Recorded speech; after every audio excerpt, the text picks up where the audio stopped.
সবাইকে শুভ পৌষ সংক্রান্তির শুভেচ্ছা জানাচ্ছি। তো আজকে তো পিঠে পুলির দিন। আমিও এনেছি চালের গুঁড়ো, এই যে চালের গুঁড়ো এনেছি। আর এই যে দুধটা আপাতত বরফ হয়ে গেছে, ফ্রিজে ছিল, দুপুরে এনেছি। তো এখন সকালের দিকে এনেছি, বরফ হয়ে গেছে, নর্মাল হোক। আর এই যে গুড়, এই যে পাটালি, খেজুর গুড়, ঝোলা গুড় বলি আমি, যাই হোক। ডোটা করে রেখেছি চুষি পিঠের জন্য করেছি।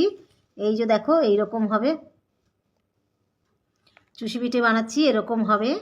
তো সামনে পেপার নিয়ে বসেছি, কিন্তু আমাদের এখন অত সময় হয় না বলে আমরা হাতেই এরকমভাবে করে দিচ্ছি। একটু বড় হচ্ছে, তাতে অ্যাকচুয়াল তো করতে হয় এরকম, মানে এইভাবে চাটু নিয়ে বেলনি নিয়ে বসেছি, ঠিক এইভাবে দিয়ে দিয়ে পেপারে দিয়ে দিতে হয়। চুষি পিঠের নিয়মই এই, সামনে একটা বেলনি নিয়ে এরকম করছি, হ্যাঁ, চালের গুঁড়ো নিয়ে এরকম করতে করতে পেপারে দিয়ে দেয়। তো এখন অত সময় হয় না বলে হাতেই করে দিচ্ছি। এই যে চালের গুঁড়ো, কড়াইতে 1 কাপ জল গরম করে সামান্য নুন দিয়ে তাতে 1 কাপ চালের গুঁড়ো দিয়েছি, ওইভাবেই ডোটা বানিয়েছি। তো আর একটু যদি চালের গুঁড়ো লাগে তো দিতে হবে, যদি জলটা একটু বেশি হয়। তো ওই ভিডিওটা আমার ডিলিট হয়ে গেছে, অনেক ভিডিও বানাই তো যেগুলো ভালো সেগুলো রাখি, তো ডিলিট করতে করতে ওইগুলো ডিলিট হয়ে গেছে, ডোটা দেখানো হয়নি, যেন মুখে বলে দিলাম। সরু সরু আর ছোট্ট ছোট্ট হবে।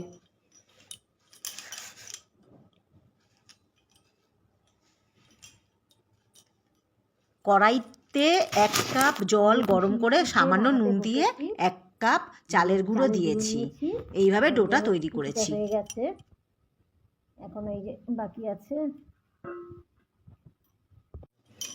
এখন অত সময় হয় না বলে সকালবেলা হাজারো কাজ করে তারপরে এই চালের গুঁড়ো, তারপরে গুড় এসব আনতে গেলাম। তো এই রাত্রেবেলায় এখন আমি এটা বানাচ্ছি, এবার হাতেই বানিয়ে দিচ্ছি, অত সময় নেই বলে।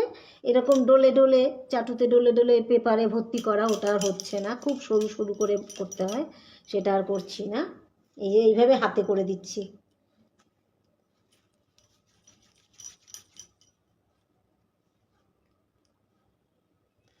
এরপরে কি করব, চুষিগুলো তো বানানো হয়ে গেছে অনেকগুলো।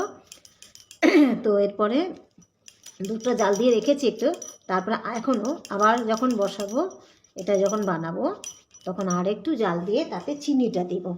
প্রথমে চিনিটা দিয়ে দেবো, তাহলে আর প্রথমে গুড় দিলে কেটে যায় দুধ, প্রথমে গুড় দিলে দুধ কেটে যাবে, তা সেই জন্য প্রথমে দুধে চিনি দিয়ে দেব।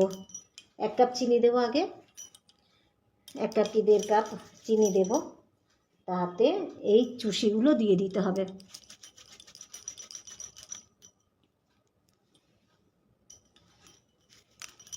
চুষিগুলো দিয়ে তারপরে কিছুক্ষণ ফোটানোর পর ঘন হয়ে এলে তারপরে লাস্টে গ্যাস অফ করে তারপরে গুড় দিয়ে নামিয়ে দেবো। এই যে আমরা একটু ছোট ছোট এই মোটামোটাই রেখে দিচ্ছি, এখন অত সময় নেই বলে তাড়াতাড়ি করে দিতে হচ্ছে।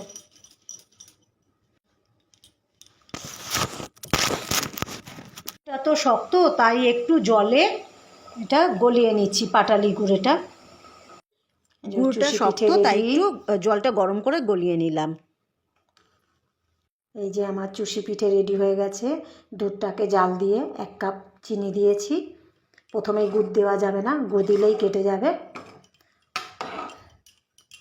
তো দুধটা জাল দেওয়ার পর 1 কাপ চিনি দিয়েছি, তারপরে চুষিগুলো দিয়েছি, চুষি দিয়ে তারপরে একটু ঘন ঘন করে বন্ধ করে দিয়েছি, লাস্টে গুড় দিয়েছি।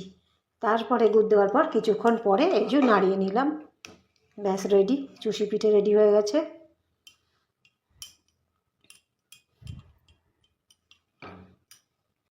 এই প্রথম বানালাম,